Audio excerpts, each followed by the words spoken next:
Bom dia, boa tarde, boa noite a todos. Me chamo Camila Vicente e neste vídeo eu e minhas colegas estaremos explicando para vocês sobre 3 temas: ortotanásia, distanásia e eutanásia.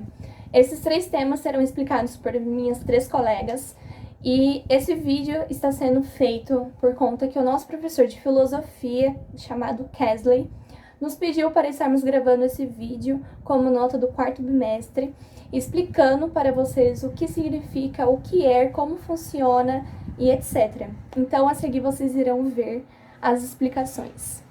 Beijos e até mais! Oi, gente, meu nome é Ingrid e hoje eu vou falar sobre o que é a eutanásia. Bom, a eutanásia é o ato de proporcionar morte sem sofrimento para pacientes com doenças incuráveis. Existem 2 tipos de eutanásia, que é a passiva e a ativa. A eutanásia ativa é quando acontece uma negociação entre o paciente e o especialista que vai proceder à eutanásia. Já a eutanásia passiva é quando você vai deixando de dar remédio, medicamentos para os pacientes para diminuir o tempo da vida deles. A eutanásia não é um crime em 4 países europeus, que é a Bélgica, Holanda, Luxemburgo e Suíça. Agora eu vou falar sobre 4 motivações para ser feita a eutanásia. A primeira é evitar dores e incômodos grandes nos pacientes. A segunda, colocar fim à vida de feridos estraçalhados em campos de batalha. A terceira, eliminar inúteis ou pacientes terminais. A quarta é feita por própria vontade do paciente. A diferença entre a eutanásia e a ortotanásia é que a eutanásia é um ato de antecipar a morte do paciente. Já a ortotanásia é uma morte natural, sem antecipação ou prolongamento. Bom, é isso. Eu espero que vocês tenham entendido como funciona a eutanásia, o que é ela. Com uma estimativa das pessoas que são a favor do uso da eutanásia. No caso, a favor seria que usaria nela mesma, eu em mim própria, ou em algum familiar, algum conhecido. Bom, as pessoas que são... O azul é masculino e o vermelho é feminino, no caso das perguntas, e 30% das pessoas, tanto masculino, tanto feminino, são sim a favor da eutanásia, usariam nelas e em algum familiar, etc. E as que não são a favor, 45% é feminino e 35% é masculino. E tem as pessoas, como todas as perguntas, que preferem não opinar, que não têm a sua opinião, não sabe se são a favor ou não. Tanto podem ser, como também não podem, e preferem não opinar. No caso, 20% das pessoas masculinas não preferem opinar e 15% das pessoas femininas preferem não opinar.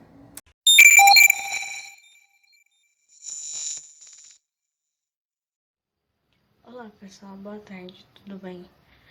Meu nome é Diana Martins Gomes e hoje eu vou falar tudo sobre a ortotanásia.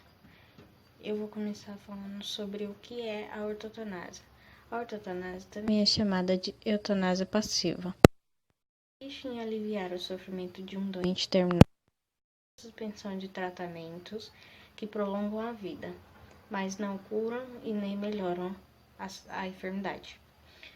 Ortotanásia pode ser definida como prolongo artificial do processo natural da morte, onde o médico, sem promover diretamente a morte do indivíduo, suspende os tratamentos extraordinários que apenas trariam mais desconforto e sofrimento ao paciente. O objetivo da ortotanásia é contribuir para que o processo natural da morte se desenvolva o seu curso natural. E legalmente, apenas o médico pode promover a ortotanásia. Agora vou falar um pouco sobre quais os países são permitidos.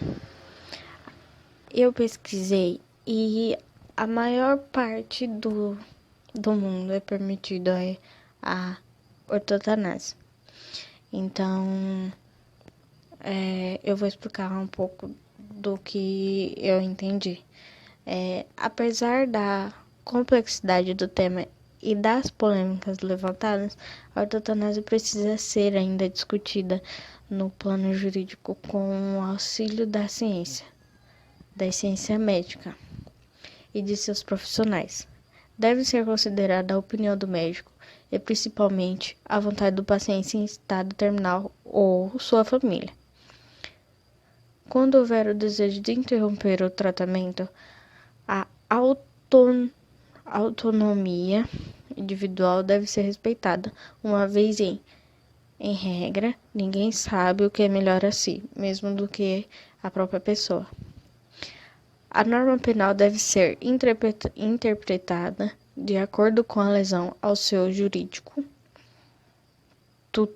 tutelado, sem ignorar a presença dos elementos subjetivos do tipo. No caso da ortotanásia, repite-se, não há dolo de lesão ou perigo à vida, ao contrário, pretende-se preservar a dignidade humana de quem está em estado precário de saúde. Sem perspectiva de cura e tomado pelo sofrimento, não haveria necessidade de qualquer alteração na legislação, pois os direitos à liberdade e à dignidade humana estão previstos na Constituição Federal de Código Penal. No entanto, a previsão expressa em lei ortotanásia como fato atípico ou lícito colocaria fim nas discussões a respeito da sua permissão. Agora eu vou falar sobre como é feito no país. Completamente, se os conceitos afirmando que é a atuação correta frente à morte, é a abordagem adequada diante do paciente que está morrendo. Em comum, pode-se extrair que a ortotanásia não pode configurar qualquer tipo penal. A finalidade do médico de interromper um tratamento ineficaz é reduzir o sofrimento do doente sem chance de cura, diferente, pois de alguém que age com o fim exclusivo de eliminar a vida da vítima, desconsiderando qualquer benefício que a morte lhe possa trazer. Agora eu vou falar sobre em que situação se deve fazer isso. E a situação em que se reconhece a inutilidade do tratamento para manter vivo o paciente. Nesse caso, recorre-se aos cuidados paliativos, sem, contudo, utilizar meios de abreviar a vida. Em situação intermediária entre a eutanásia, abreviar a vida, e a distanásia, prolongamento indevido do processo de morrer. Só para vocês entenderem mais ou menos. Por isso, a prática da ortotanásia visa evitar a eutanásia e a distanásia, ou não devemos abreviar a vida nem a prolongar, mas sim humanizar e cuidar.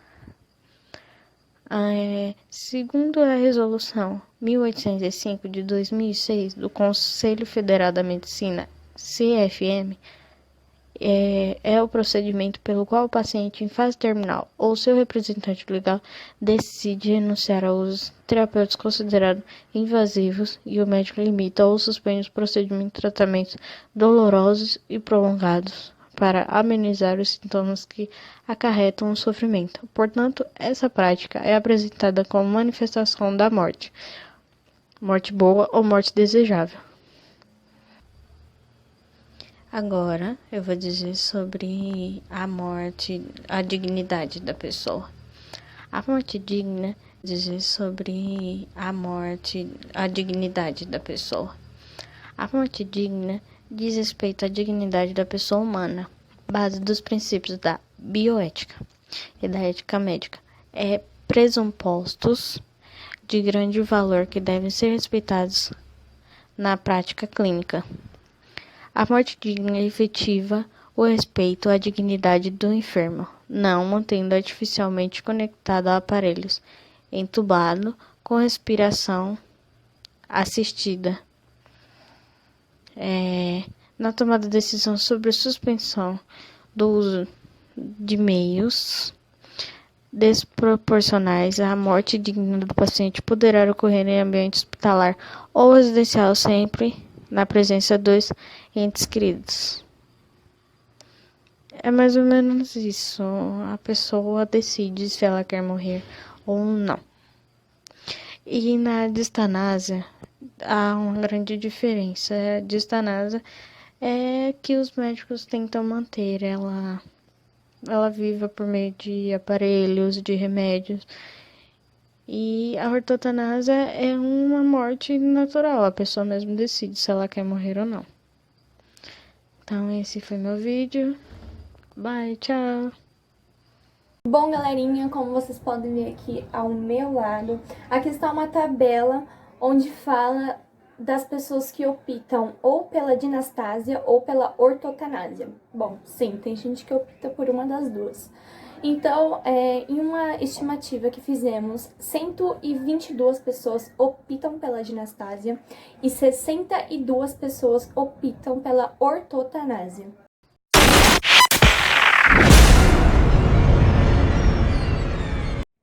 Meu nome é Gabriele e hoje eu trouxe para vocês o assunto referente à dinastásia. Então, galerinha, para começo de conversa, eu vou começar nada mais nada menos falando o que significa dinastásia. Bom, galerinha, dinastásia é o prolongamento do processo da morte em que são feitos através de tratamentos extraordinários que visam prolongar a vida biológica do paciente.